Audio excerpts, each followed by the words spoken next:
Positive energy all the time. Rep your city, rep your city. I want to get right to it. I got a lot to say.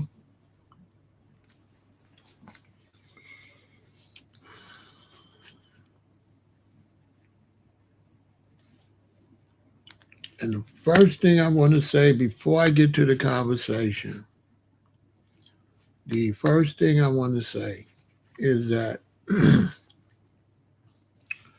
I hope Roland is watching this. I want to see Roland start working out again and get his weight down. So, Roland, first off, before we get into the other stuff, right off the top, bro, start working out, start exercising, and get your weight back down. Roland, come on, man. You don't look healthy. You don't look well. Get the weight down, all right? I don't want to come over here and talk about other things when I'm seeing you and I don't like how you taking care of yourself. Now, let me give you all the background of why I'm saying this. Roland, I first got introduced to Roland on MSNBC and CNN, right? And I thought he was great. I ain't gonna lie. To me, Roland Martin was fire on mainstream news.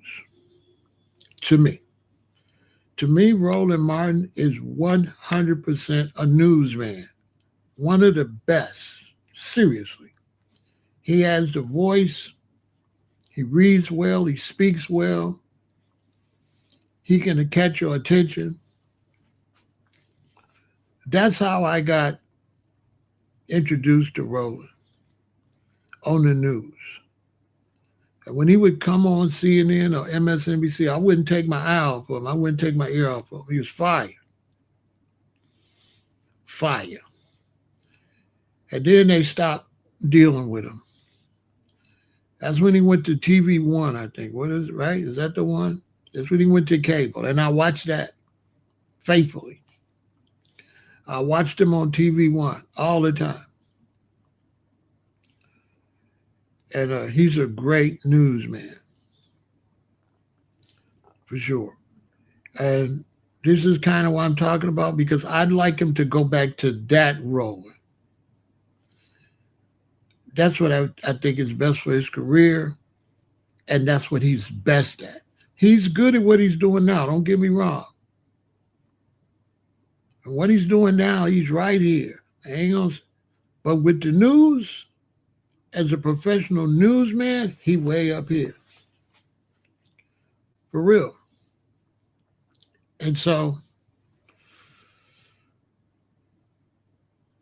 I want to get into that. So because I got to might as well get the second part out the way. So because I watched him and I liked him a lot, of course, I was following him on Twitter before it was X. And one time on Twitter, he got on there and he said some negative things about the movie with Snoop Dogg. What, an airplane or something? And so I kind of got on him. I kind of dissed him over that. And when I kind of dissed him, how Martin is, he came back. But I mean, he's 68, he's 58, and I'm 68, right? So he ain't no, he ain't no signifier like your boy, right? So I kind of da-da-da-da. And, he's big time. So all of his people start coming. I started doing them. Ba-da-da-da. I was dissing him heavy. I was dissing him real heavy because I didn't like him. I didn't like his critique on Soul Plane because I felt like, black folks doing movies, they might not always be the best in the world, but we can't go out there and trash our own movies regardless on what they are. Other people look in India where they make all them bootleg movies. See what I'm saying?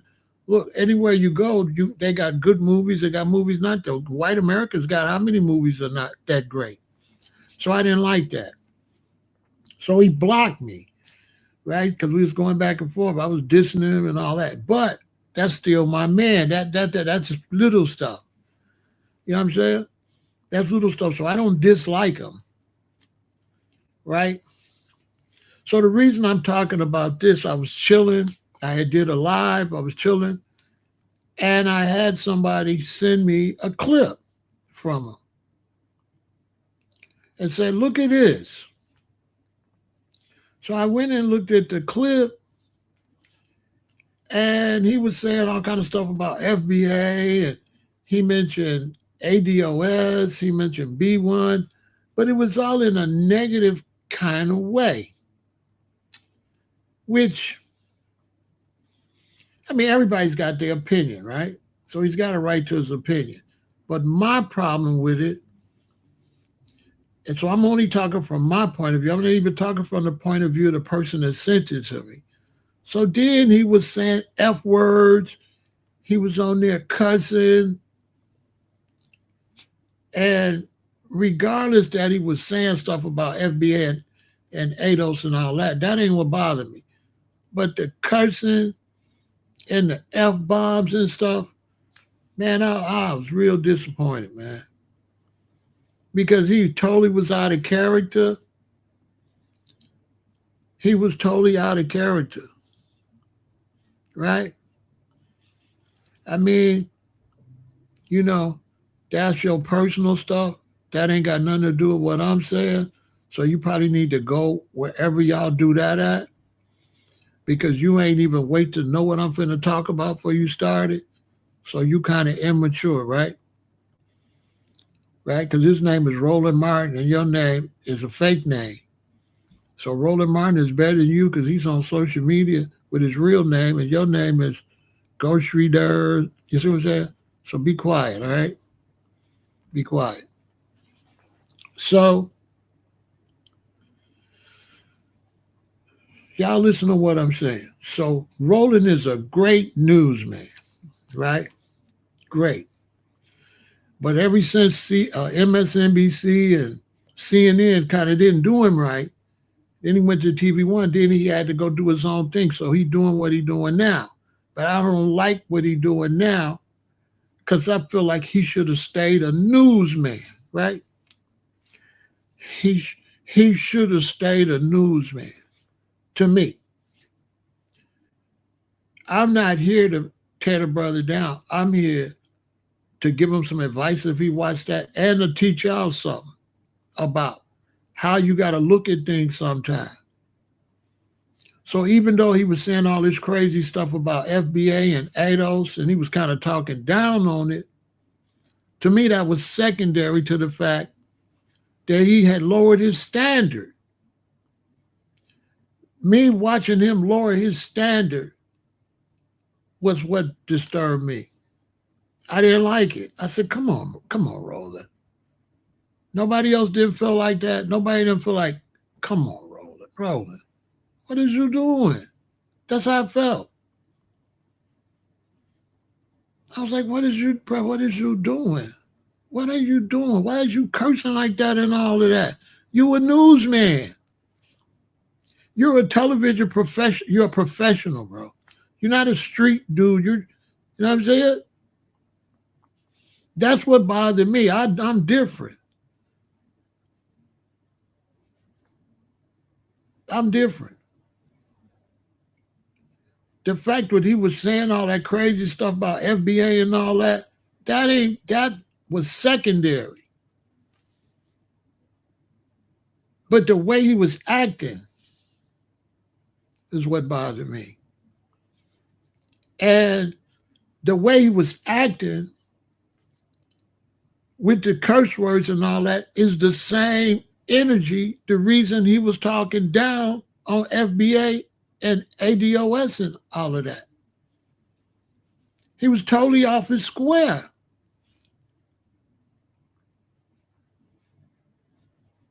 Just listen to me. Let me make my presentation.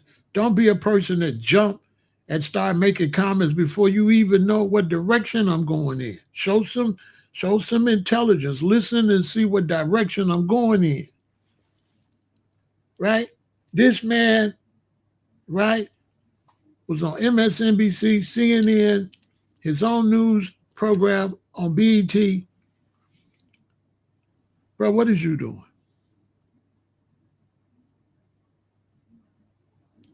I'm 68. He's 58.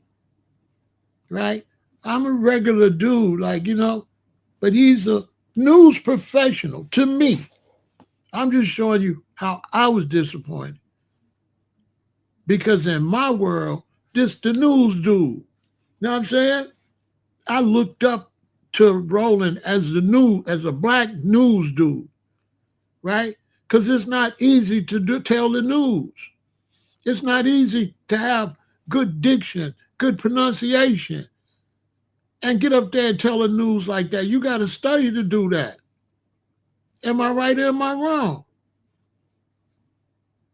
When he does the news, can you just get up there and do that?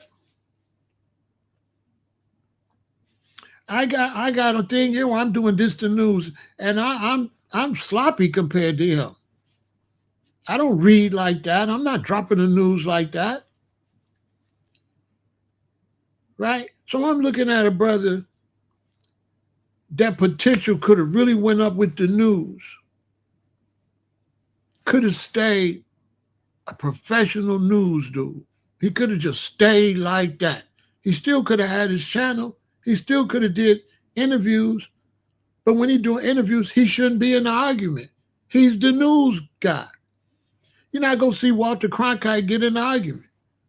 You're not going to see Dan Rather. You're not going to see none of the white men that's considered top-level newsmen start debating. They'll ask you a question to try to see what your response is, to try to check you with a professional news question. Well, don't you think this could be like this? Like that. He'd be arguing and debating, which to me is bringing down his professionalism as a newsman. So I'm looking at him and he's saying F this and F that, and I don't give a F about this and SHIT this and that. I said, man, I couldn't even get disappointed about FBA because I'm FBA. I couldn't even get disappointed. I was so disappointed in his posture and his character. I said, come on, Martin. You ever been about something and see somebody talk, and they could be even talking about what you're about, or they could be talking, and you disappointed in the way they doing it more than it's pissing you off? I ain't lying. I couldn't even get mad at what he was saying because I was so disappointed at how he was saying it. I'm like, bruh.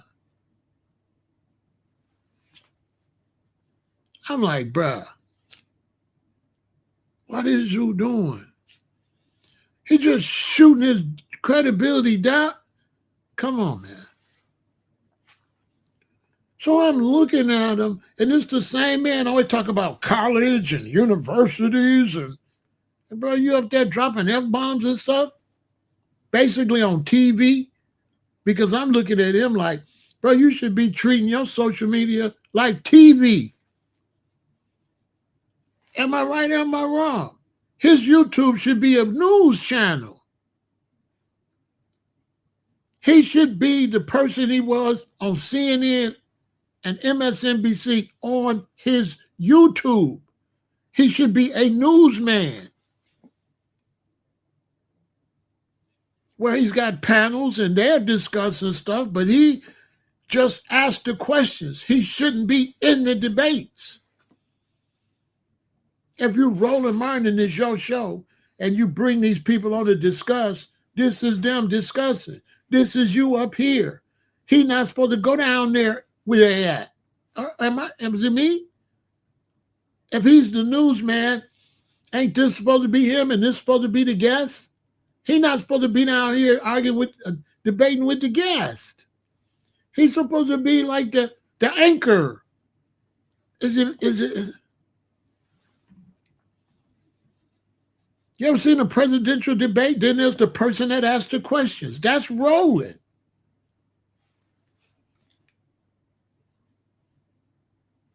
Y'all tell me something. Am I Am I off?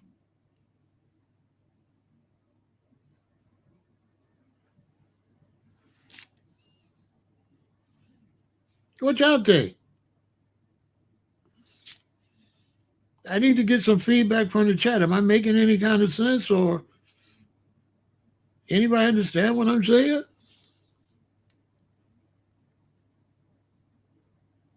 So even though I'm pushing reparations, even though I'm FBA, I was so disappointed. I couldn't even think about that.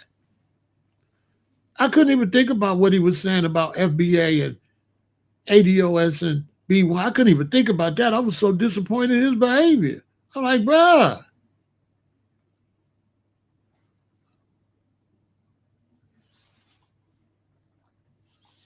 But that's because I got introduced to him on major news.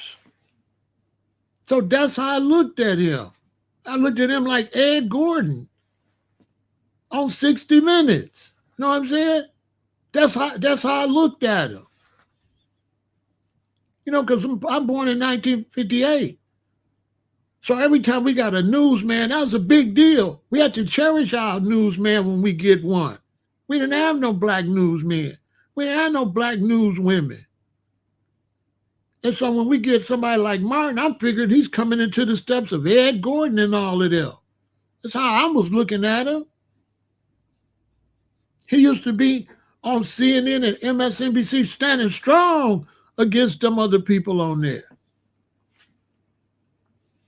And that was a situation where, yeah, it wasn't his news program, so I could see him debating a little bit because they want him there as a panel, right?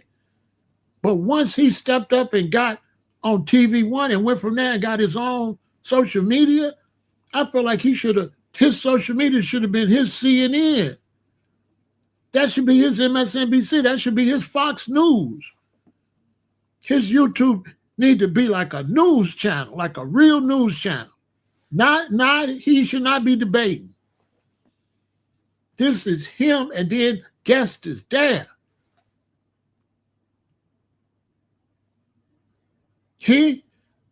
Come on, bro. He got our young people talk about college and all that, and he on there F this and F that and F this. What? Then they turn around and say the rappers, talk about the rappers, but you up there talking like the rappers. So one of our children supposed to think when they see this guy, this big time news anchor guy, just dropping F-bombs.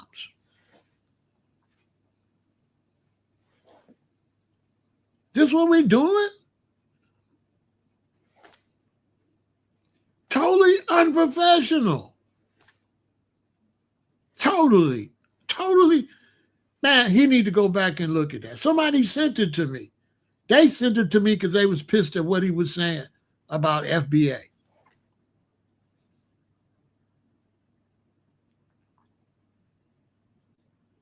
Which he don't have that information on FBA. And that's part two.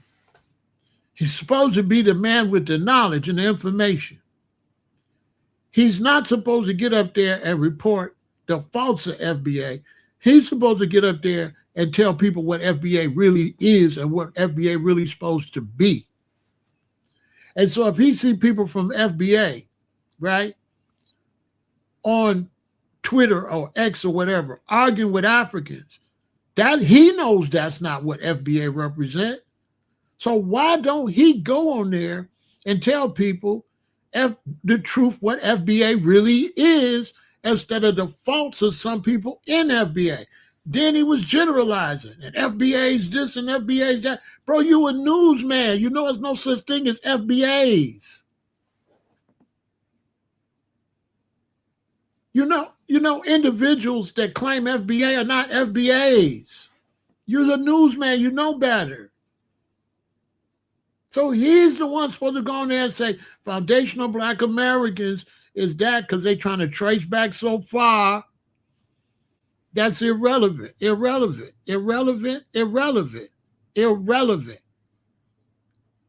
never said he was FBI. I said he's a newsman.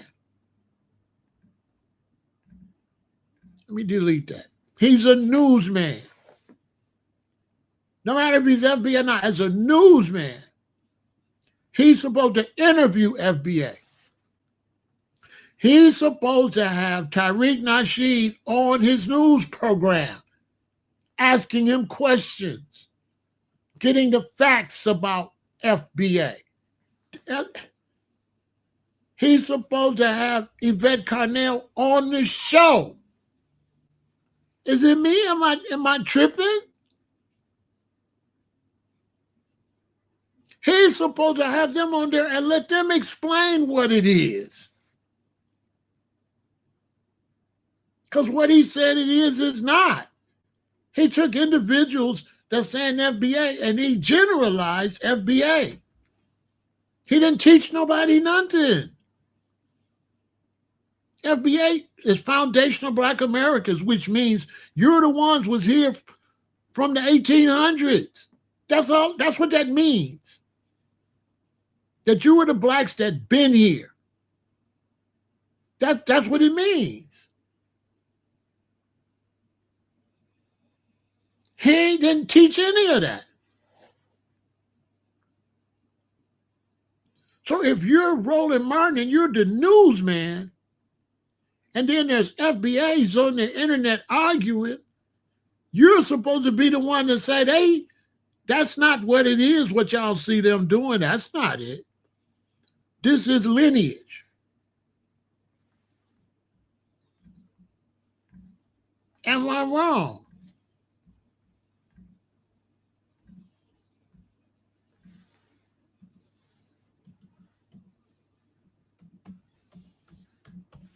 Am I wrong?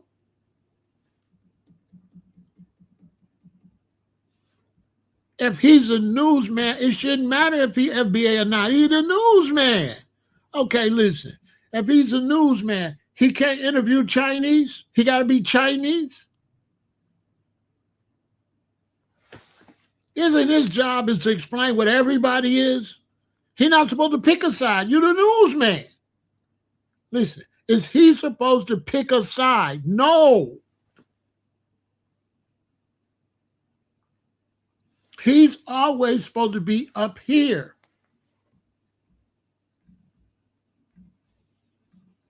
Am I right or am I wrong? Look how immature people trying to get over here saying all kind of immature stuff, which is proving my point. Some of the comments over here, he not this is proving my point. Because he was supposed to teach you not to say that.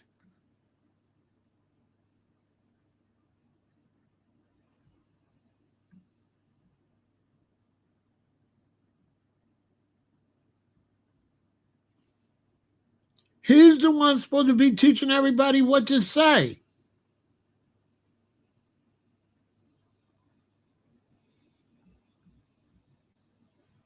Am I right or am I wrong?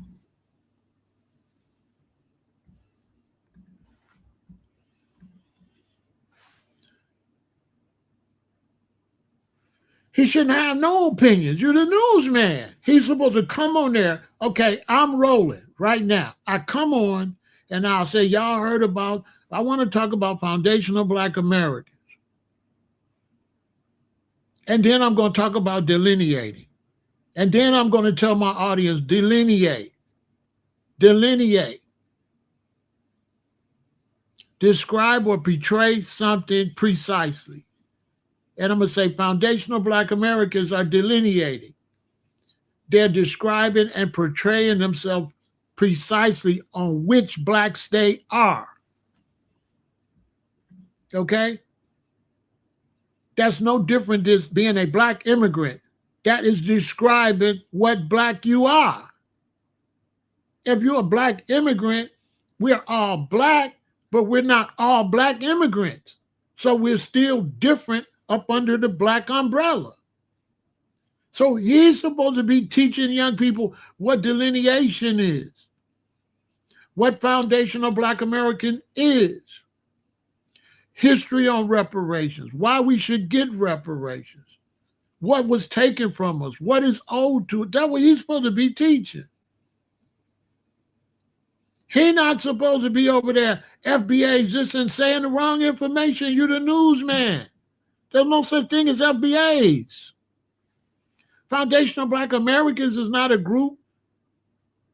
It's not a group. Foundational Black Americans is Black Americans with the word foundational in the front of it. That's what he's supposed to come to. How I'm doing a better job than him. Look how many people, there's haters that want to argue of FBA that don't even know that. You know how many people saying the FBA that don't know FBA is Black Americans with the word foundational in front of it? Why nobody explain it like that?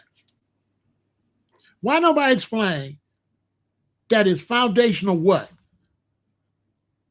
Black Americans. It's Black Americans. It's just the foundational ones, which means there's some Black Americans that's not foundational that moved here in the 70s and the 80s and became Americans. They're not teaching that some people call themselves Black based on the color of their skin, and America is based on your citizenship. Duh, what is an American? American is based on your citizenship. Once you get your citizenship, you're American. And if you're from Africa or Caribbean, whatever, technically you're a Black American. So the Black Americans that was here originally want to identify ourselves as we're Black Americans, but we're the foundational Black Americans. We're the one that was here in the Revolutionary War, World War I, World War II.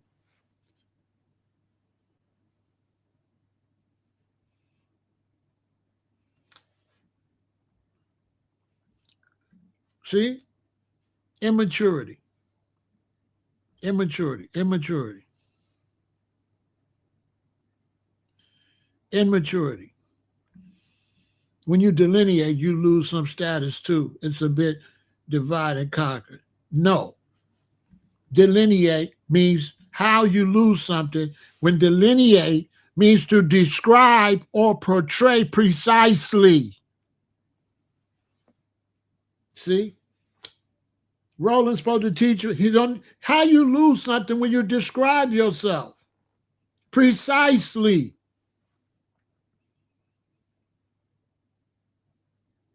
What does describing yourself precisely got something to do with losing? See what I'm saying? Roland's supposed to be helping me with this. Tornado King don't know what delineate means. How you lose something by describing yourself precisely. So if you describe yourself as a Jamaican, you losing something? What? Look at this ridiculousness. Has no idea what delineate means. Doesn't even know what it means.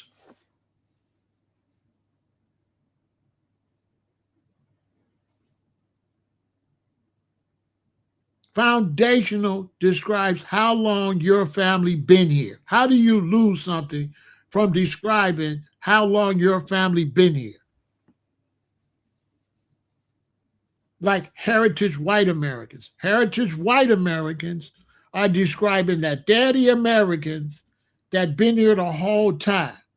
They're not the ones that came from Ireland and all that in the 70s. They didn't come here in the 70s. They didn't come here in the 60s. So they're heritage white Americans, meaning they can trace their family back to the Revolutionary War.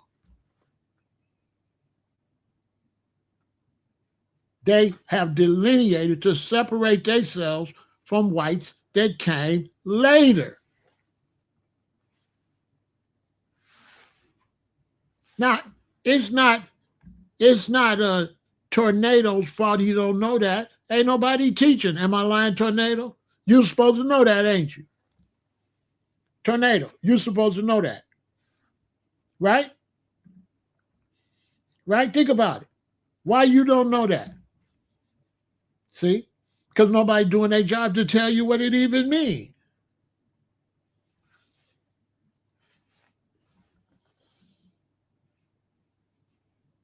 You see what I'm saying? Don't nobody, You know what I mean? Everybody think it's something bad. No, it's a description on how long you've been here. That's it. If you're black and you came here in the 80s, can you get reparations for picking cotton? So the people that want to get reparations for slavery, don't they got to identify that they was the slaves? So when you identify that your family was the slaves, that's delineating. Duh. If you identify that your parents was the one that fought in the Revolutionary War, that's delineating. Duh. That's delineation. You're describing precisely your family line. When did you get here? When did your family get here? You're describing your family different from the ones came later, based on your participation in certain things before they got here. Therefore, heritage white Americans are letting you know we the whites that been here from day one.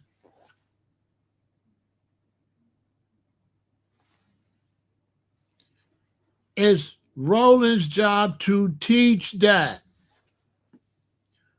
But Roland will look at a comment like this and then comment on this, and then say it represents division when it's just somebody made a mistake. And then Roland's going to comment on the mistake when it's his fault. Everybody don't know the facts, including him. Roland don't know what FBA is or delineation, obviously.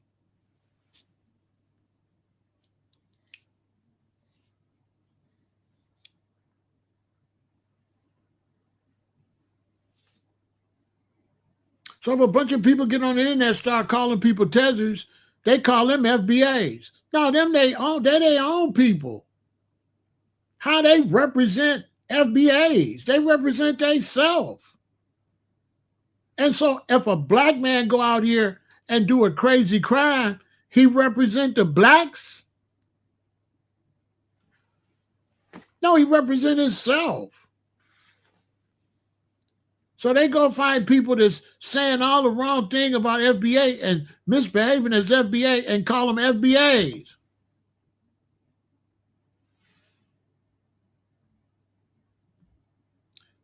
Yeah, it's mature over here. Come back another time. Everything that's wrong with the movement, Bobby. Nobody want to deal with the childishness. No matter how intelligent I try to keep the conversation, Bobby Burnett, you constantly want to drag the conversation down to your low level.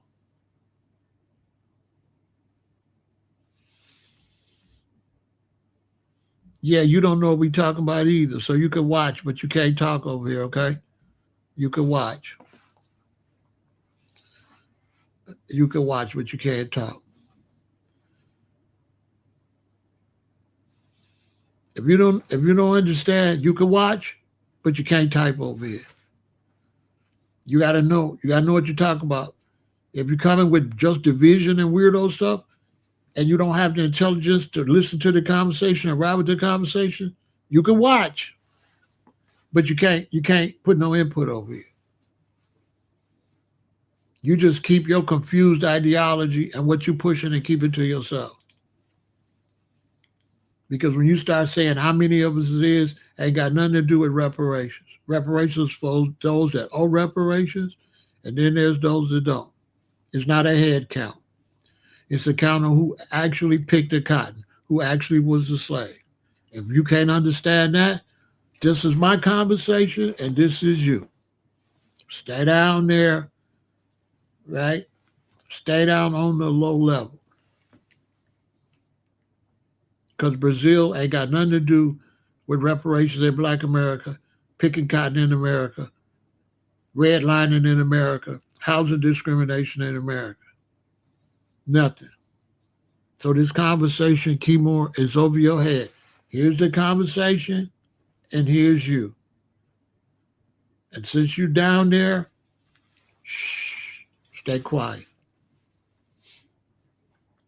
This is what I just did. This is what Roland Martin's supposed to be doing, teaching people so they don't come with all this nut confusion. You notice this conversation is not about division. And do you see the low level that coming over here trying to talk about division and nothing I'm saying represent division? Do you see the people that's constantly trying to pull this conversation into a low standard? They're not listening to what I'm actually saying.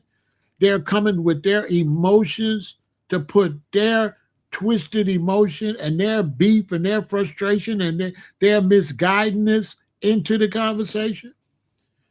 Well, Roland's supposed to be helping me make sure these people don't do this because these people is uninformed. Keymore is uninformed, don't know nothing about FBA reparations or nothing. Keymore don't know nothing. Keymore want to start debating about Brazils and all that. What the hell that got to do with reparations for Foundation of Black Americans? Nothing. Yet they treat him like a dog, and he better need to go get his reparations. Whoever mistreated the Black Brazilians need to focus on their reparations. Imagine you in Jamaica focusing on my reparations with all the sugar cane you cut down and all slavery you went through. Focus on your own reparations. Focus on what you owed in Brazil. Focus on how you got to Brazil and how you got mistreated in Brazil and how you still is mistreated in Brazil and live below standards in Brazil. Focus on that. Focus on them L's you taking Brazilians is taking in Brazil. That low standard. And how y'all all piled on top of each other in them ghettos down there. Focus on getting that together. Don't worry about us in America. Don't worry about it. I'm not Roland Martin, so I don't got to stay positive. Don't worry about us, and definitely don't come to the United States with that, outside on the streets with that. Because this Chicago, this is not Brazil. And it ain't safe to be on Chicago hating. I'm going to tell you. Just like I can't go to Brazil hating, you can't come here hating. It's just simple like that. Now, if you don't like us, get the hell out of the United States. Because we run this, just like you run Brazil. You don't run nothing up here. That's for the Africans and all of y'all.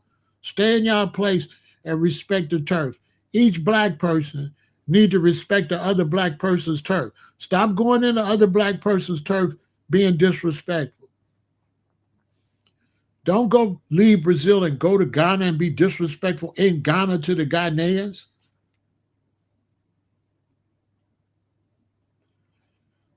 All that weirdo stuff, all that weird typing,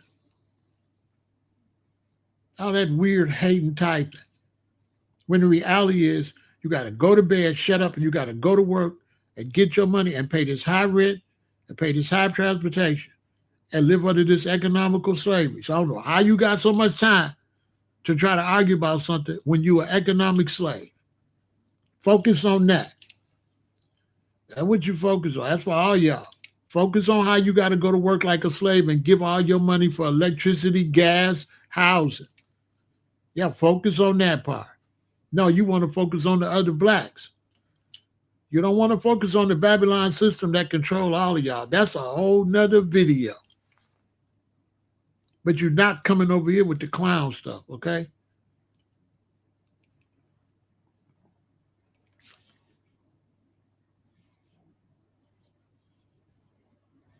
I'm in Chicago. We ain't got no beef with no Brazilians because there ain't no damn Black Brazilians here. Ain't no Brazilians here. So what the hell you tell me about some Brazilians for? I'm in Chicago. Ain't a Brazilian nowhere. I'm just saying. We don't got no Brazilians running around here. Where? Nowhere. And so I feel like Roland Martin is missing an opportunity to teach people. You see all the lost souls coming over here don't know the facts. Well, rather than him buying into the division, right? Right? He's supposed to be helping teach. Unless I'm wrong. Ain't Roland supposed to be saying some of this stuff I'm saying, teaching what it really is? If he feel there's FBAs and they're doing the wrong thing, shouldn't Roland find out what FBA really is and what delineation really is and come to help us, those of us that are trying to teach it the right way and all that? Or should he be speaking on the confusion? But he the newsman. So he's supposed to bring some clarity. He's not supposed to enhance the confusion. And he's sure not supposed to be on there, F this, F that, F this, FBA, F this. Totally looking totally unprofessional. Bro, you 58 years old. I'm 68.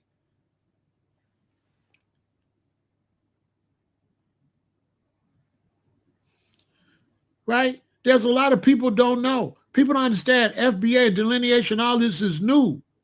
So the facts ain't got out yet. Everybody don't know the facts. So it's a whole bunch of stuff. So you have a situation and you've been at it. Because the Africans been disrespecting us on social media. Black Africans been disrespecting us on social media, been calling us a kata, been coming here doing our women's hair, mistreating our women and all of that. Been hating before FBA.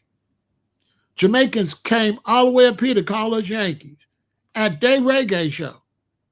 So we not going to play stupid. Black immigrants never came and showed us no love. They came with division. So no, a lot of Black Americans, we don't like you. But not just because we don't like you because you ain't likable. Because you didn't come with love. And you a Johnny come lately, and we already freed ourselves. We don't need you. Because by the time you Black immigrants came here, we had already made it. We was already Michael Jackson. We was already James Brown. We didn't need none of y'all. We did not need you. And when we needed you, you wasn't here. These are all the Black immigrants that came to the United States. When it was smoke, when we couldn't ride the bus, when they were sick and dog on us, you was not here. You waited until we fought all them wars, and then you came. And then you didn't come as a brother or sister, you came as an opposition. You didn't come to help us. You came to eat off our table. Let's just keep it real. That goes for Roland's family. They came to eat off our table. Wherever his parent is from, that's not from here, they came here after the coast was clear. That's a fact. He was not here like my parents with the smoke. My parents born here in the 30s.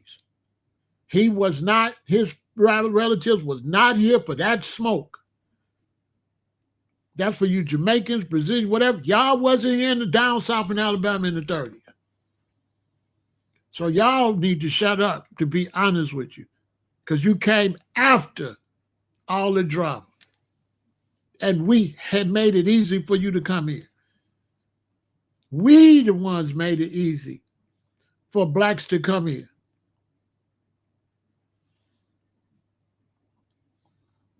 And so you're messing up because we can make it hard for you. And to my brothers and sisters, let me tell y'all something. Don't go to no other country hating, because the Black people in that country going to chase your ass out of there. You cannot win. I cannot go to Jamaica hating. They're going to chase me out of Jamaica if I live to get out of there. Do not come to the USA hating. You cannot win. You will lose. And not only if you Black and you come here, I'm going to give you game, I'm going to get back. Black people around the world, listen to me. If you come to the United States and you Black, and you don't try to make friends with the Black Americans, how you going to win? Because now we your enemy and the whites is your enemy. And the whites is going to be more your enemy than mine because they don't know you. And they're going to call ICE on you, and they're going to deport you, and they're going to lock you up, and they're going to mistreat you. So why would you not make allies? Make that make some sense. Why would I go to Jamaica and don't make allies? Why would I go to Ghana and don't make allies? Why would I go to Ghana and call Africans all kind of names in Ghana? So now you done got up here and you done said all this crazy stuff to your son. And then your son that went up to the school with them GDs and them BDs, and he just said the wrong thing in the gang turf in Chicago, and he did real dirty. Because you done sent your baby out there and he think he can get out here on these streets and talk slick. You should have taught your baby, no, be nice, get to know the brothers and sisters over here. No, you all in the house talking about us like a dog. Boom, I'm outside. I'm 28, I'm 29. Your son, 28, 29. He come in the club where I'm at. He make a mistake and say that stuff what you were saying and da-da-da. Just like that. He can't win here. I mean, I seen the Jamaicans make that mistake in the 70s. They came up here and they got cocky and they all got chased out of here. And they all got deported. And they all got put in jail. And some of them got unalive. And I'm not promoting violence. I'm just telling you what happened. What kind of fool gonna come all the way from Jamaica to Chicago and LA talk crazy? When it's just a handful of you. And there's thousands of Crips and Bloods and thousands of GDs and BDs. What are we doing? Y'all need to learn some hospitality and some courtesy when you go to the other black person's turf. It's their turf, period. Stop getting in your mind that just because you went somewhere, you're somebody. No, you're in another person's turf. If I go to Brazil, I'm going to be in their turf. And I have to act accordingly to their turf. So I don't know what make you think you can come from Brazil and act any different. That's just on the side note. Let's take a break. And we'll finish this conversation on the real. This ain't no joke.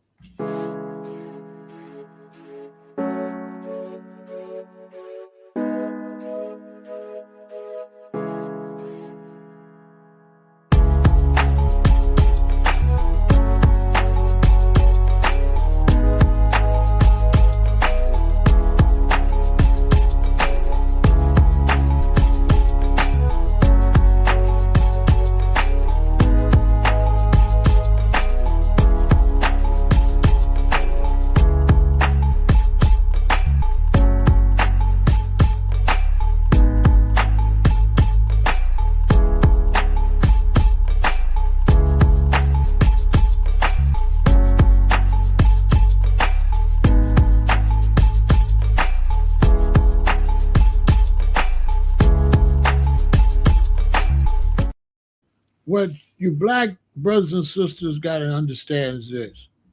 When you come here or you're on social media and somebody that's FBA call you a tether and all that, what you got to know is the foundational Black American concept is new. We don't have it together yet.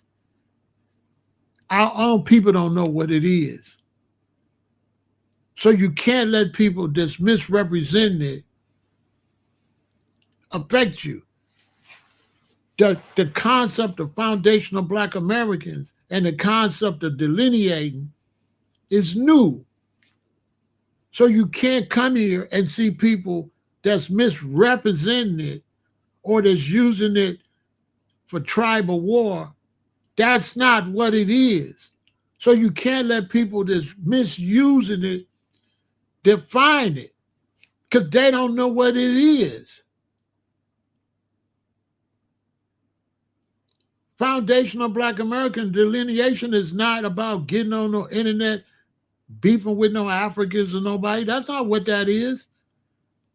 So let me ask you something. Can I get reparations beefing with some other black people? That's how you get reparations? Delineation is to describe or portray something precisely. So why are we delineating? Because we have to describe and portray ourselves precisely to be eligible for reparations. We have to show that we're the ones that owe the reparations.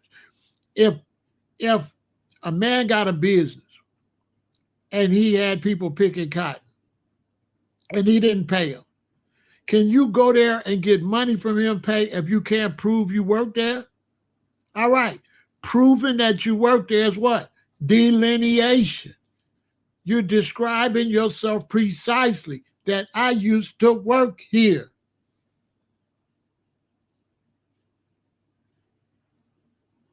So foundational Black Americans, we are describing ourselves precisely so that we can show that we're the ones that America cheated. Because you cannot get reparations if your family wasn't the ones that got cheated. If your family not from here, you can't claim land was stolen from you because you wasn't here. So foundational Black American is a title that assists us in delineating, is describing which Black Americans are we. We are the foundational Black Americans. This is to my brothers and sisters from other countries and stuff, so you know what it really is. It's got nothing to do with beefing. Nothing. Okay? Foundational Black American means this is my great-grandmother, born in 1876. If your family came to the United States in the 80s, 1980s, you not me. You not me. Nobody in your family in America went through what she went through. Look at her birthday. This is my mother's grandmother.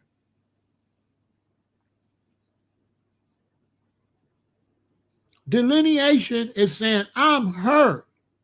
And if you was not here, we're not the same. I'm a foundational Black American. That's all that means.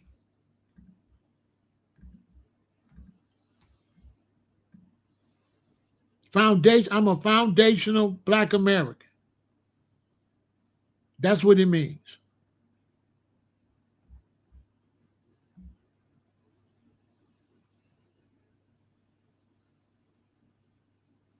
This are all the brothers and sisters from other places. You can't say nobody didn't tell you. That's what it means. So don't go out there and find a young Black American that don't know what it means that's arguing with you, then tell them, bro, you wrong. That's not what it means. Foundational Black American means this is my granddaddy, this is my daddy's daddy, and he was here, and your granddaddy wasn't. And that's the difference between me and you. That my granddaddy right here and his daddy and his daddy's daddy and his daddy's daddy's daddy was here, and you was not. And you are not owed what we're owed. And you owe us because we the reason you could get on the bus. We the reason you could walk the streets. Okay? When you Black and your family go to another place with Blacks, all your rights, right? All your rights is based on the Blacks that was there that got rights. You walk into rights. So if I go to Jamaica, every freedom that Jamaicans got, that I got, Jamaicans got it for me.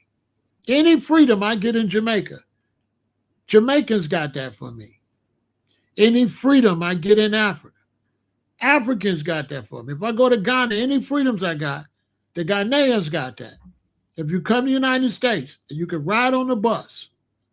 We did that. So when you're a Black immigrant and you come here and you don't have no respect, no, we don't like you. Because you getting on the bus and you don't want to pay no tribute to Rosa Parks because blacks couldn't get on the bus. So now here you come from Jamaica, here you come from Africa, here you come from Brazil, and now you can get on the bus. But you can't get on the bus without her.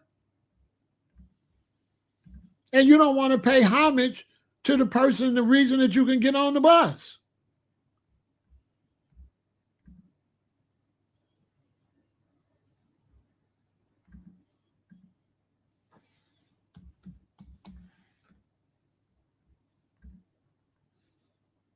It don't get no realer than that.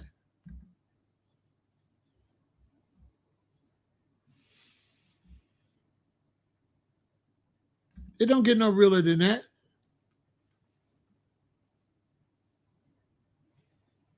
You come in from Africa, you come in from the Caribbean, you come in from all these places, but you don't get no homage to the people that put their life on the line for you to walk these streets.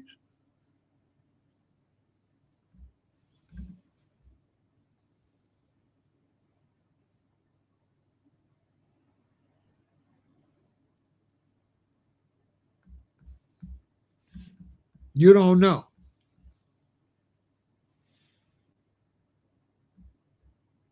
All you black immigrants, what y'all know about Medgar Evers? Because he's one of the reasons you walking around. And they unalive that man. When your mom and daddy was back wherever the hell y'all was at, when your granny and them, wherever y'all was at, this man gave his life for you to walk around America. Medgar Evers, look him up. Look him up.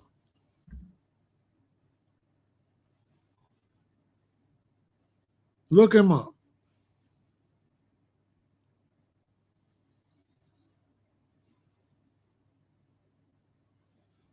Foundational Black Americans went to jail and to the graveyard for you to walk around here. This is what Roland Martin should be teaching.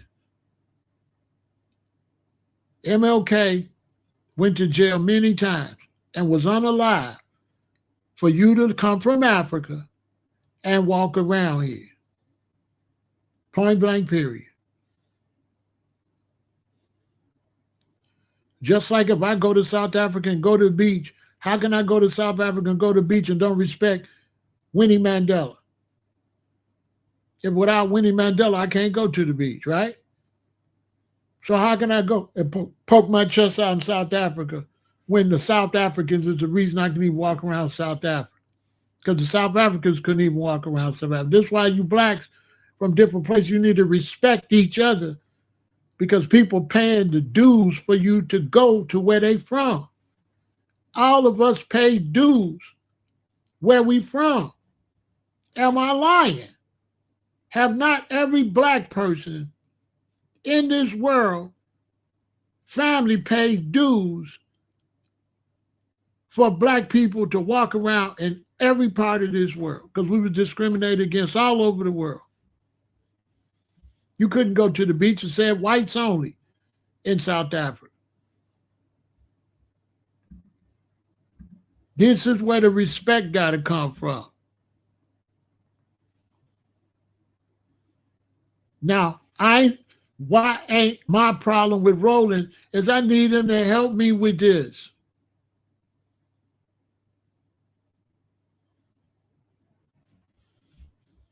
Am I lying?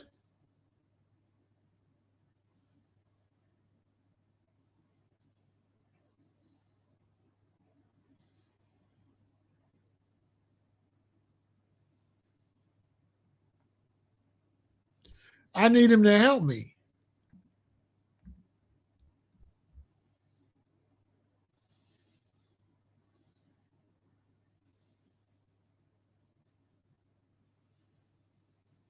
To teach the people what's really going on. We are identifying ourselves with that trauma.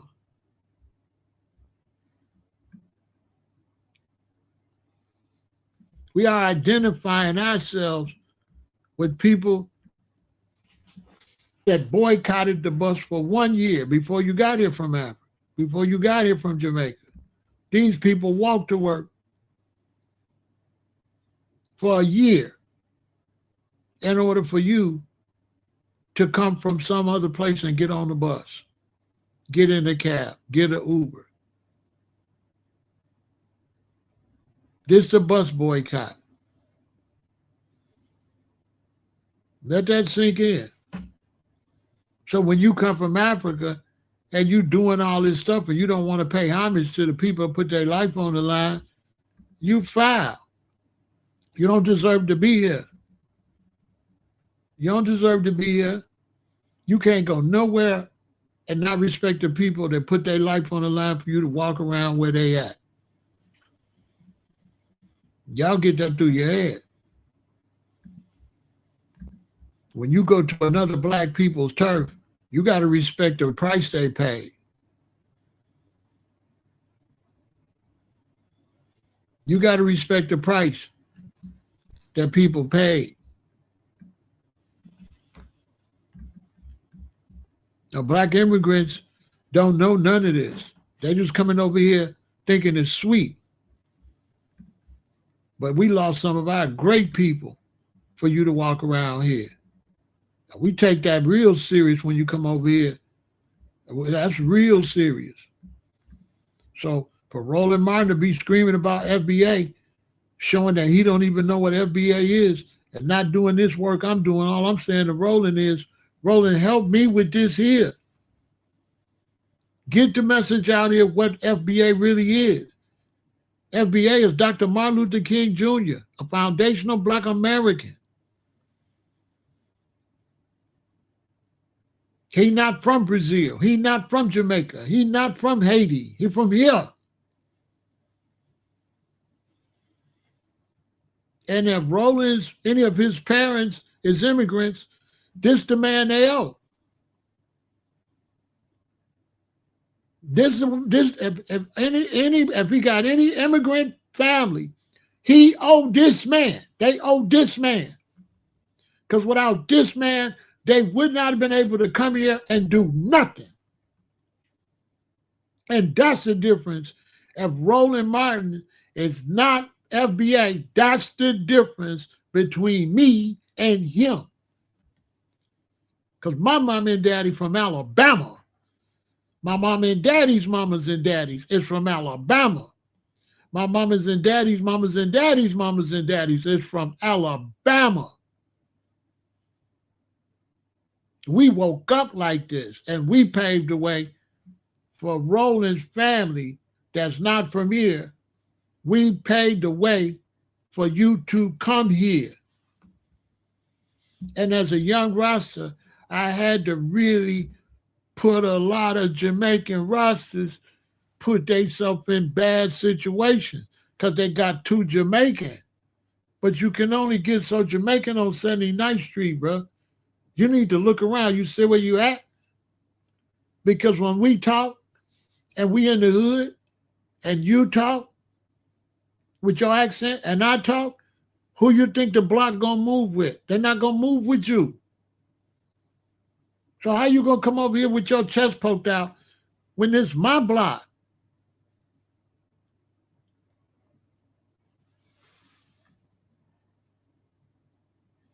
They don't pretend they don't understand. They don't understand because a lot of blacks that be arguing with them, y'all don't never tell them.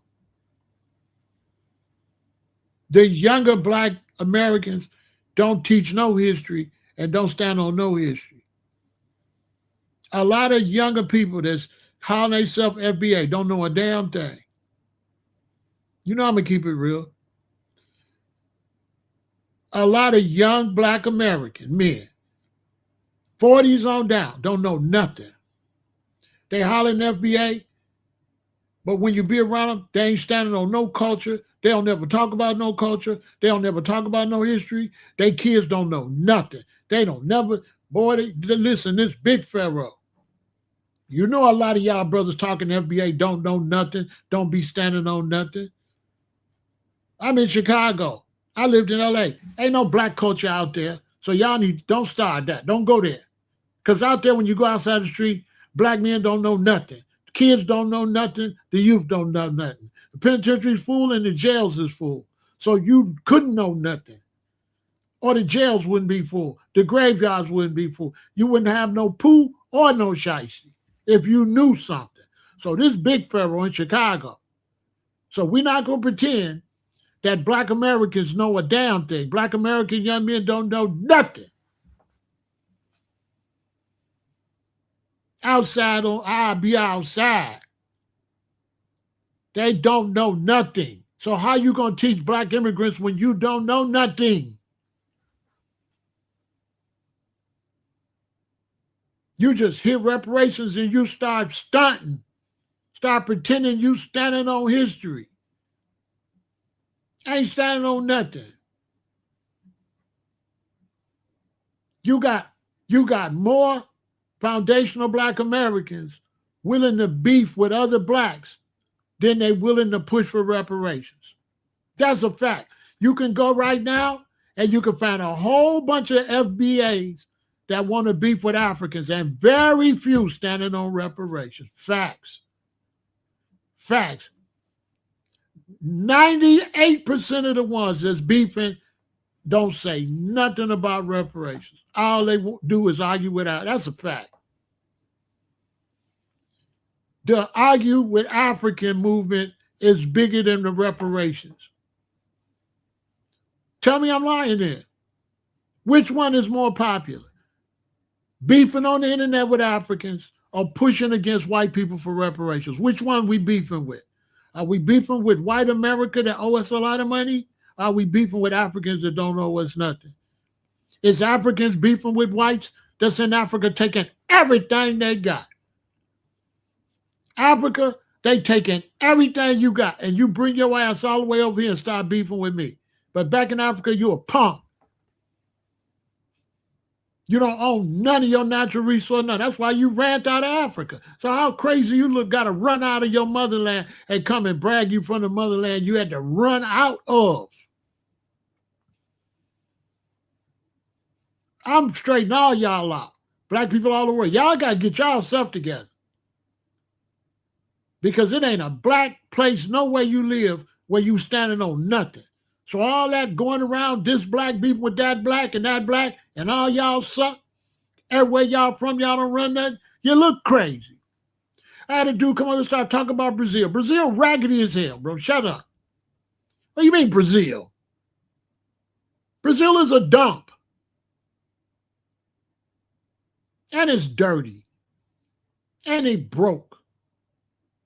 What do you mean Brazil?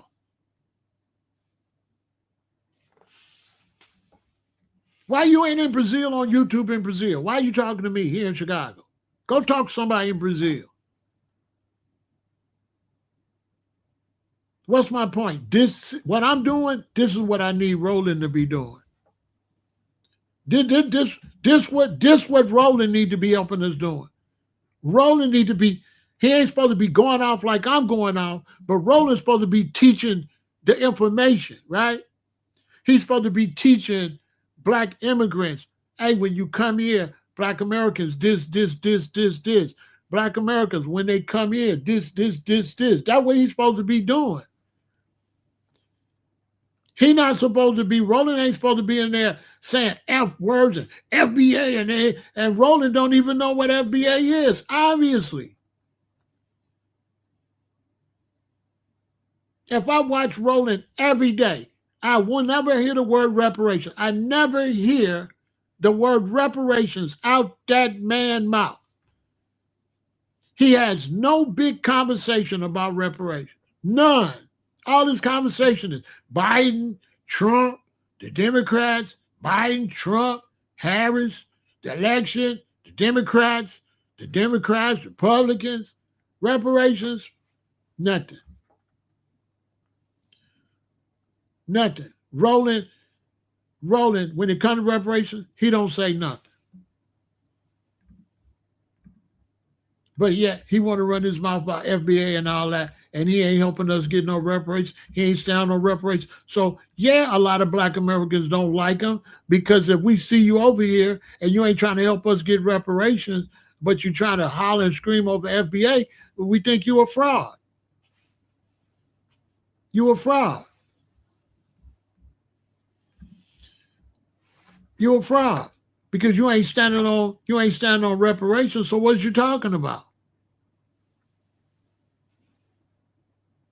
But then when he get mad, he start dissing FBA, talking about you FBAs, talking about I don't right? Because somebody called him a tether, because you know that's what it's about. But yet you don't see him as an intelligent man that was a newsman. He not teaching nothing about reparations. He not teaching what is delineation. He not teaching it. He probably got a beef with Tariq, but he's not helping Tariq get the information out here.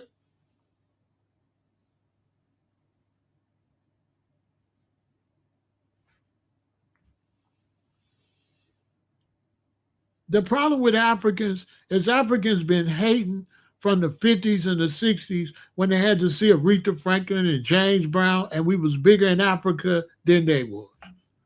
So when a black man got to come up in this continent and everybody in this continent is watching Dr. J and Michael Jordan and everybody love us, of course. Because of the beef. Okay, I'm finna give y'all an eighth, nobody tell you. Because the real beef between black Americans and American Africans, you know where it come from? It come from the kids.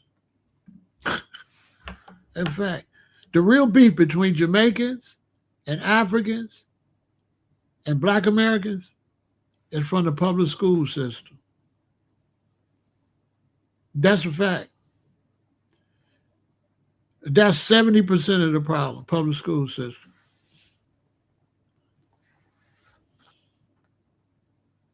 Because I've been around Jamaicans, I played in the band, and they had little brothers. And when they would go to school, the kids would talk about them. But see, the whole thing, we wasn't harsh. The thing is this, it was a misunderstanding. In black America, when we cap on each other and when we signify, we go hard. So when I'm in high school and I signify with my black American friends, we go hard, right? So when they gonna diss my mama, they gonna diss my shoes, my lips, whatever, and everybody gonna laugh, right? But it don't bother me, everybody don't laugh because we all the same. Now imagine if I was an African and they diss my shoes, my lips, and all that. I don't understand this is black American culture. I think they picking on me. So now when I see all the kids laugh as an African or a Jamaican, I think it's them against me because they don't understand the culture. So the kids misunderstood the culture and went home and say, Mommy, the black American kids calling me names and teasing me and stuff. You understand? It wouldn't matter what they came to school with. If they understood our culture, they would have signified back. See, in our culture, if you're African, you know our culture, and I call you an African booty scratcher, you're going to call me something. And then we going to laugh at it. We going to laugh. And this back in the 70s, some of y'all is fighting and all. I'm talking about the origin where it originated in the 70s. A lot of y'all wasn't born. So they didn't understand the capping and the signifying. So now when they go to school and say the black American children talking about me, mama, the mama gonna think black Americans. The mama not gonna understand, oh, that's just the kids. You understand? So when they kids come home and say black Americans is talking about them, the parents don't know that we don't know that's happening. The adults don't know. That's some kid stuff. That's not cultural. They're not talking about them because they're Africans. They talk about everybody. Yeah, we went to school ready to talk about each other. I used to practice what I'm finna talk about my friends. I can't wait to get to school to talk about their mama, their daddy, and everything. So if you from Africa and you come, you know what I'm saying? I'm gonna be like, your daddy be riding a goat and all that. Now I'm not understanding. I'm trying to signify. And when we was coming up in the 70s, there was no rules. There was no rules. You talk about your mama, your daddy, your shoes, your everything. So imagine you're an African kid and you going to school with us. So if you're an African kid and you go to school with me, and one of the Black American kids signify you, the only way you can get in the clique, you got to talk about his ass. And I swear to God, if you're African, you talk about him, it's funny, we're going to crack up. And now we like you. Why? Because you're a part of the culture now. But when you bring your African ass up here, you better signify. Because we didn't fight over signifying. Was this before fighting? We didn't fight over stuff like that. We thought it was funny. Yeah, it's funny if you talk about me. See, the Africans and Jamaicans didn't understand that. So I played in a reggae band, and the little brothers used to come home for reggae practice, and they would be mad because they said the Black American children was teasing them. And I had to tell them, no, they're not teasing you. This is what we do. Go back up there and talk about their ass like a dog. They ain't gonna want to fight. They're gonna want to do it more and more. And they having fun. And if you participate, they're gonna love you. Yeah, if you talk about his mama too and talk about his shoes, we like that. We talked about everything. So if I'm at school and you're a Jamaican, you're African, and we dissing you and you diss back, it's funny, we finna crack up. We ain't gonna not laugh at the African joke, but laugh. No, any joke is up if it's funny. And now you're a part of the crew. Can't nobody touch you. No, it's not they don't have thick skin. Once again, they did not understand the culture. Has nothing to do with thick skin. They from Africa. They don't do that. They did not understand the culture. Had nothing to do with thick skin. They coming into a culture. So if I come from Africa or Jamaica and you tell a joke on me and everybody laugh, it looked like the Black Americans are laughing at me. I don't understand that even if I was a Black American, they would laugh. You don't understand that part. You don't understand that they gonna do everybody like that. That don't got nothing to do with you being an African.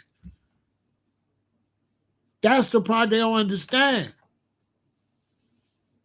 Nobody gonna laugh less because they're a Black American. We laughing at anybody, at everybody.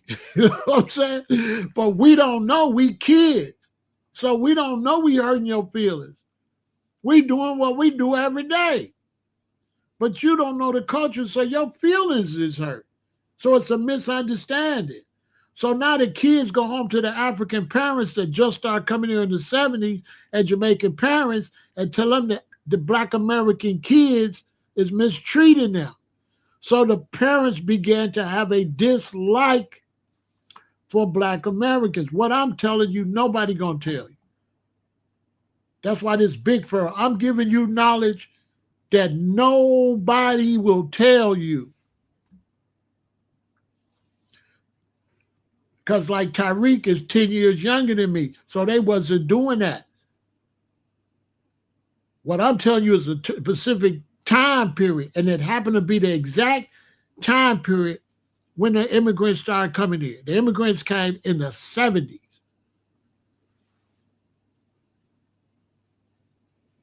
You understand? So that's where the bad blood get, because the parents think the African Americans don't like us. But the kids don't know nothing about that. All the kids know is we signify. And you're from Africa, and you're an African booty scratcher. Not because we think you're an African booty scratcher, because we think it's funny, and the object is to be funny. The object is to crack on you and make people laugh. And the African didn't know, kids, that what you got to do is crack on him back. And if the African crack back on you and it's funny, we gonna laugh. But the Africans don't know we gonna laugh. We gonna crack up. So if I diss an African student and he diss me back, it's funny, I'm gonna be cracking up. And then when we walking home, now I'm closer to him. Now we closer buddies. We are part of the signifying crew now. He probably one of the guys. You know what I'm saying? So I ain't understand that. That's where the confusion came from. School. Nobody gonna tell you this. And the kids go back and tell the parents. Because I had a lot of young Jamaicans, I made their life better.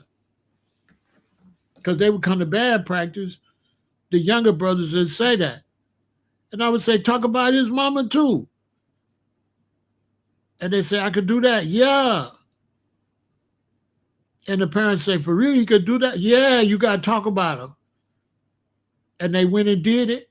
And they was like, you're right. And they made a lot of friends. Because we extras,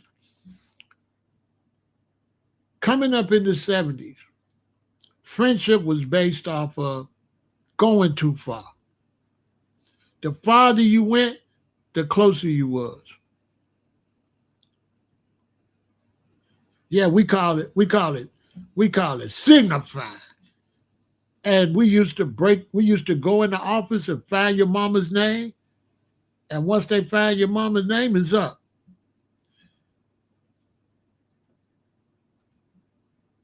My boy went in there, found my mama's name. Her name was Bessie. And all day, he was old Bessie the cow, as we kept saying. So I got to find his dad, mama name. And his daddy name. That's what we did. We go break in the office and everything to find out your mama name, your daddy name. I mean, it was a real art. It was really like, it was real serious. it was. I kid you not. Signify was a professional. It was professional. I swear to God, when I used to go home from school, I used to be making up what I'm gonna say the next day. At home. At home, I'm making up my shit. I'm watching Fred Flintstone. Boom. And he go take a shower in the elephant, give him a shower. Boom, I go to school. Your mama so poor, an elephant, you got to stand on an elephant to get a shower. Your daddy so poor, he got to stop his car with his feet. You know, this baby signifying. We starting about second, third grade. By the time we get in high school, we real good. We ain't even saying that corny stuff. But it started as babies. But we be stealing it off of TV.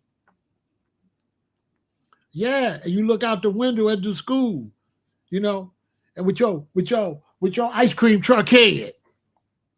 The ice cream truck go by, boom.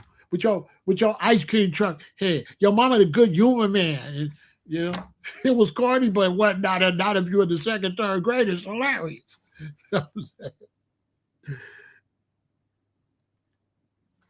Yes, I used to do crack. So my Jamaican friends, they younger brothers was at school and they came out and their heart was broke over that. They said, I don't want to go to school no more. I said, why you want to go to school? He said, the kids be talking about me. And I said, talk about their ass back. I said, what do you mean? Talk about their ass back. Now, if they would have went sad like that to the parents, see, that would affect the parents. Oh, the Black American kids, the Black Americans don't like us. Man, the parents don't even know they doing that.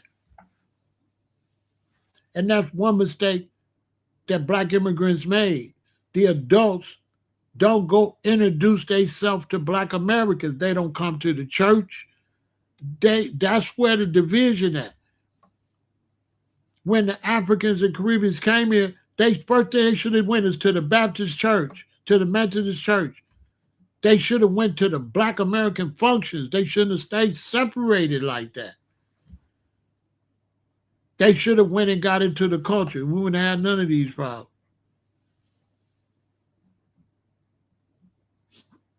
But that's the history. If anybody asks you where it came from the kids. The adults didn't hate each other. They didn't know each other. No grown adults hated no grown black Americans. It was the kids, the African kids called hell. Because little kids, they're going to say the same joke 1,000 times. Y'all know little kids is bad. So if you're an African in the second grade, third grade, and you go to school, you is going to be an African booty scratcher every day because it's funny. Listen, and black American culture, if we call you an African booty scratcher, we're not laughing at you. We laughing at the term African booty scratcher. We not laughing at you. The term African booty scratcher is what's funny. You understand? See, we got a different culture, so we laughing at them words. We not really laughing at you. We don't now really believe you're an African booty scratcher. We laughing because African booty scratchers sound funny. That's the only, see, our culture different. We laughing because it sound funny. We ain't really trying to hurt your feelings or nothing like that. We try to tell jokes. But see, if you're from Africa, you don't know that. So there go the divide right there. And you got grown Africans in Chicago right now, still mad because there's African booty scratchers. And then in New York, it was worse because they have a lot of different immigrants. So they was calling all kind of each other stuff too. So they was calling each other banana boat man. See, we didn't know nothing about banana boat man. But the Jamaicans against the Africans, they was calling each other banana boat man and all that. You understand? We used to call each other African booty scratchers, yes. Because we thought it was funny. Which it is funny. That's some crazy, right? That's absolutely funny. But we didn't really mean, we don't know what we saying. We're just having fun. Because we used to call each other African booty scratchers because it sound, kids trying to say words they ain't supposed to say. You ain't really supposed to be saying booty. So, we trying to, part of black culture is crossing the line. That's why we like Richard Pryor, because he used to cross the line. He used to say stuff you ain't supposed to say. That's black American culture.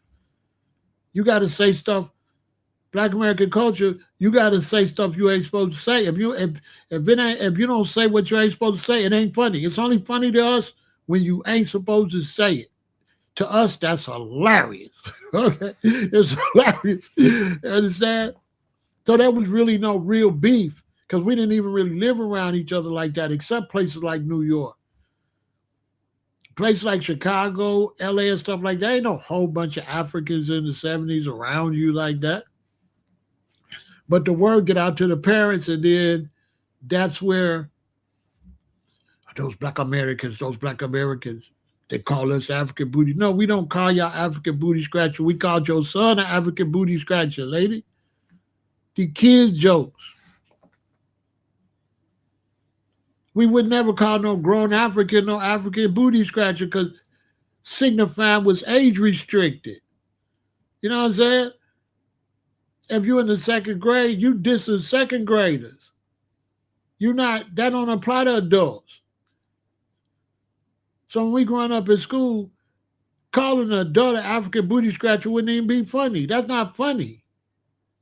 Because they ain't in your league. You got to call another kid that. Somebody, you understand? You got to call. You got to signify on each other. We not signifying on. And we talk about your mama because we don't know her. Because when we meet your mama, we stop doing the mama jokes so much. Once we meet her, all the mama jokes was about mamas we don't know. Tell me if I'm lying. The mama jokes, when I'm dissing your mama, that's because I never met her. Once I meet your mama and her name Mrs. Johnson, I ain't going to be comfortable dissing her no more. See what I'm saying? That's black culture. We don't diss your mama once we know her. We diss mamas we don't know. We don't know your mama. They hold us some type of grudge because we don't have no intermingling. That's all. We don't have no intermingling. And so now there's no intermingling. And then now they be nasty. So now we have a bad experience with them. You know, I took a cab. Me and my woman took a cab from downtown one time. We was living in O Block and we was coming from a club or something. We took a cab. And the African cab driver, man, he was nasty and everything. I said, bro, you know where you at? One time I walked out of a building on 35th Street, and the African was down there cussing out some old black American ladies. You understand? So it just kept growing and manifesting. But it ain't really no beef. It's a fake. It's not no beef like that. It's fake. Black Americans in Chicago don't look down on Africans. None of that. There ain't no Africans around. We don't be looking down on Mexican, African, stuff like that. That's fake. It's a fake beef. It's not in the streets. It's not real. That's a fact. There's no beef between blacks and Africans in the hood in real life in the city. It's absolute fact. I'm in one of the biggest cities in Chicago, and there's no beef. Ain't nobody even think about Africa. All that's internet shit. This stuff you see on the internet, this ain't real.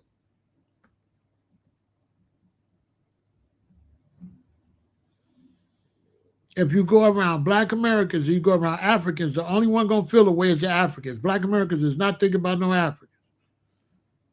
Well, where's a black American gonna be thinking about damn African? See what I'm saying? It's the Africans that, because the Africans is surrounded by black Americans, so they got us on the brain. They see us all the time. We don't see them, right? When I walk around Chicago, I don't see Africans like that, but when they walk around Chicago, they see us. So it's uneven. So they focusing on us. We're not focusing on no African. In Chicago, GDs is focused on BDs and stuff. They focus on other gangs. Nobody's focusing on Africans and Jamaicans because we the dominant. So we ain't paying them no attention. When I got around the reggae scene, it was the Jamaicans hating on me. I wasn't thinking about no damn Jamaican. They was the ones, Yankee and thing. I had to check out. I said, Yankee, what the hell is that? These are facts.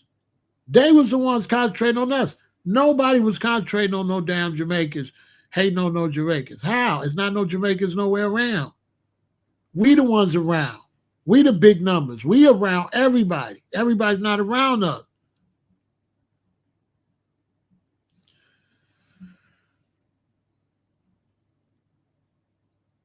And typically Jamaicans is pretty cool. It's only a couple of them funky. Jamaicans is probably the coolest. They all right.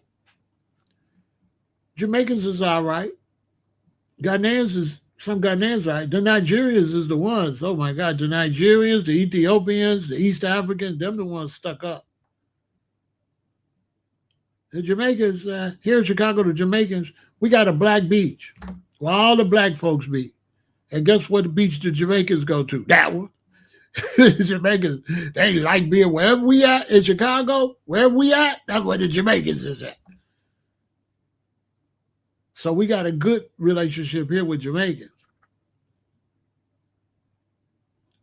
Jamaicans don't hate us here in Chicago. We like this. You understand? Jamaicans is like this in Chicago with us. We like that. I got Jamaican brethren that's like, I've been knowing for 50 years. Yeah, we like that.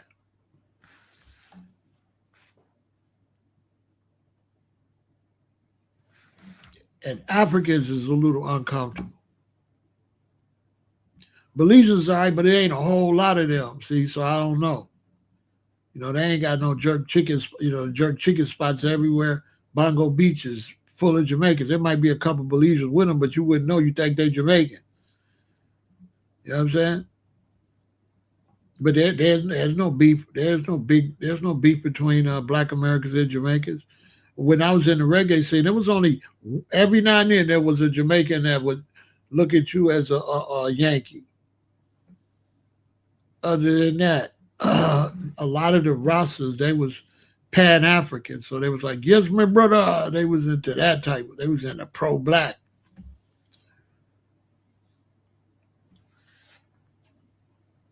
Now the beef is because y'all know why the beef is.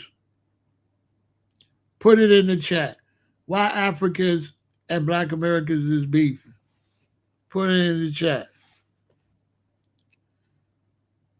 Why y'all think?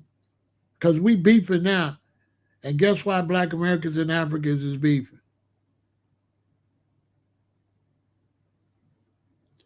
You can say it in 3 syllables.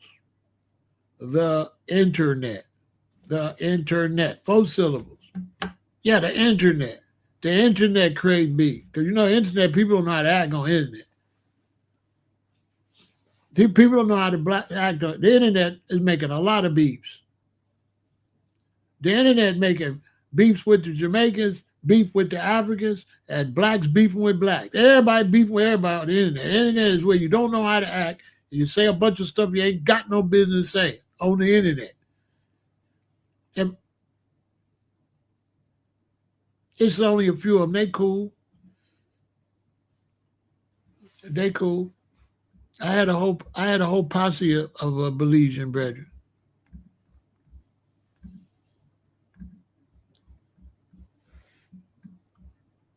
I had a whole crew of Belizeans that I hung with. They mind their own business, you know what I'm saying? But it's not a lot of them.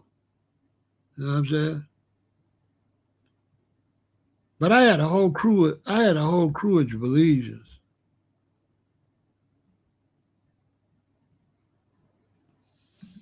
That I hung with. Yeah, I hung with a whole crew of Belizeans. Now the one in the front, he from the Virgin Islands, but all the rest of, well, yeah, all the rest of them is. No, these ain't Belizeans. All these from the Virgin Islands, except me and Scott. They not from Belize. These are VI posse here. I gotta find my picture with the Belizean brothers. The Belizean brothers was cool.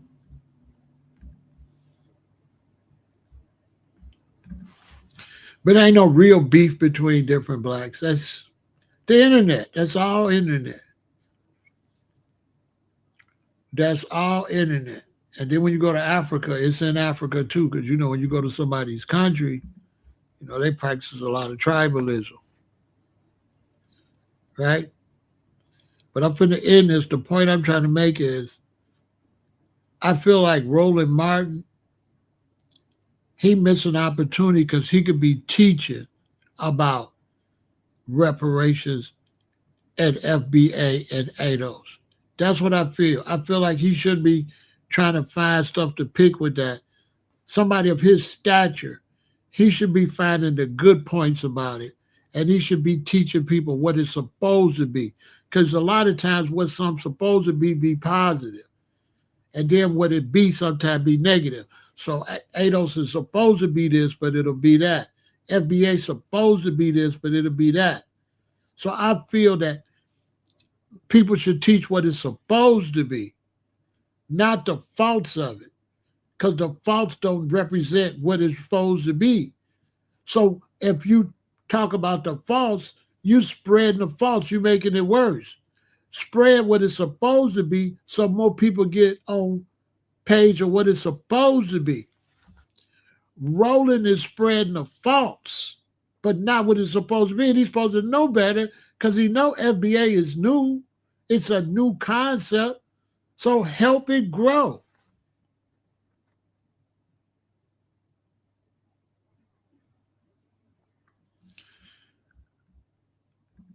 Yeah, Africans, and a lot of them, it's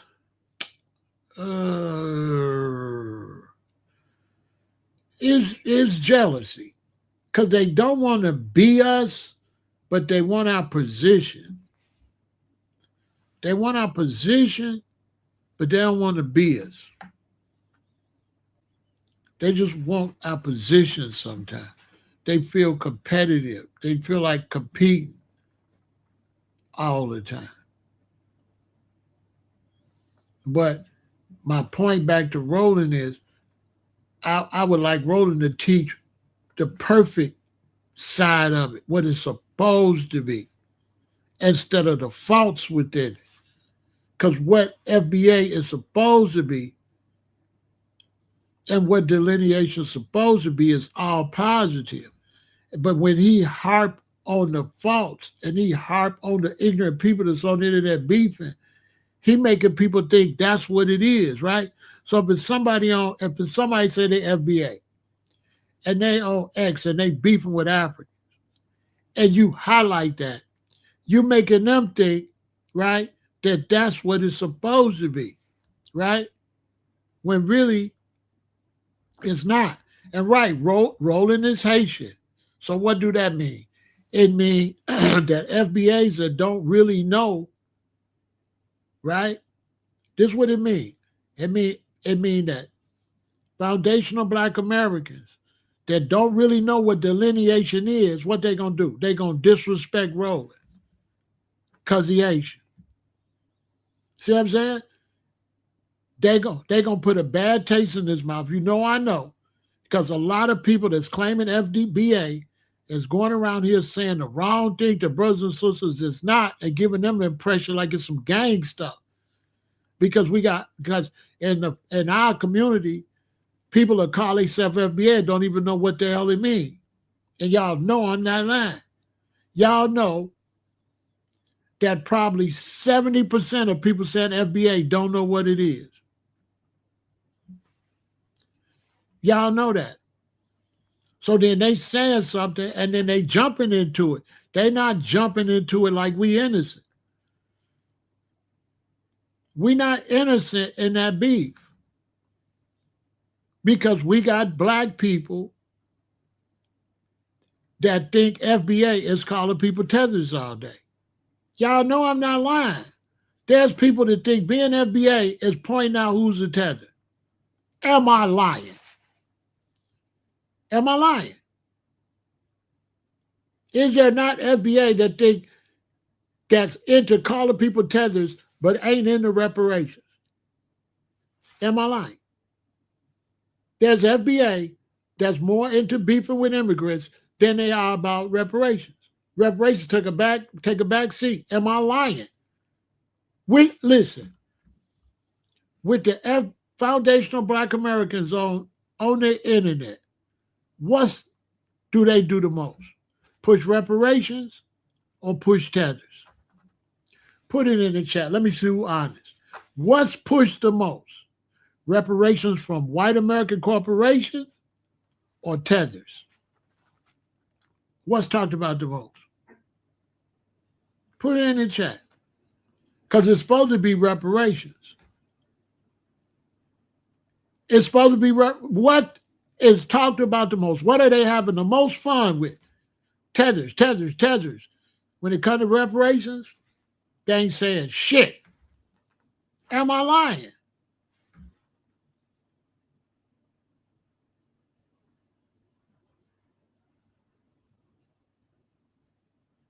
They ain't hollering. Tethers don't know nothing about reparations. So we're going to end this and let me be the one to show something about reparations. Because guess what? We're not about tethers. We're not about putting down tethers.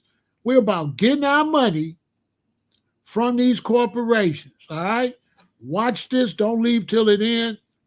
Victory, and tell me if I'm lying. This is where we're supposed to be focused, and this is what we want Roland Martin to push this. You clip this and send it to Roland. Tell him Pharaoh told him to watch this and help me with this, okay? Clip this. Everybody flood Roland with it and tell him Pharaoh said, please help me with this. This is 13 corporations that profited from slavery. So here we go. Number 1, J.P. Morgan Chase. Between 1831 and 1865, 2 predecessor banks, Citizens Bank and Canal Bank in Louisiana accepted approximately 13,000 enslaved individuals as collateral on loans and took ownership of approximately 1,250 of them when the plantation owners defaulted on the loans. Number 2, New York Life, an insurance company, sold insurance policies on enslaved Africans. Number 3, Wachovia. 2 historical predecessors owned enslaved Africans and accepted them as payment. Number 4, N.M. Rothschild and Sons Bank in London. Nathan Mayer Rothschild, the banking family's 19th century patriarch, made personal gains by using enslaved Africans as collateral in dealings with a slave owner. I have a list of this, so if I stumble, it's because I have a lot of chicken scratch. Number 4, Norfolk Southern offered slaveholders $180, that's $3,379 today. This article was written in 2013. So that's $3,379 today a piece for enslaved Africans they would rent to the railroad for 1 year. The Central Georgia, another company aligned with Norfolk Southern Line today, valued slaves at $31,303. Today that would be $663,033. Did I say that right? Yes. $663,033. Hopefully that came out right. Sounds weird. Number 5. U.S. Today found that their parent company, E.W. Scripps and Gannett, had links to the slave trade. Number 6. Fleet Boston evolved from an early financial institution. Providence Bank founded John Brown, who was a slave trader and owned ships used to transport enslaved Africans. The bank financed Brown's slave voyages and profited from them. Brown even reportedly helped charter what became Brown University. Number 7. CSX used slave labor to construct portions of U.S. rail lines under the political and legal system that was in place more than a century ago. 2 enslaved Africans were John Henry and Reuben. The record states they were to be returned clothed when they arrived to work for the company.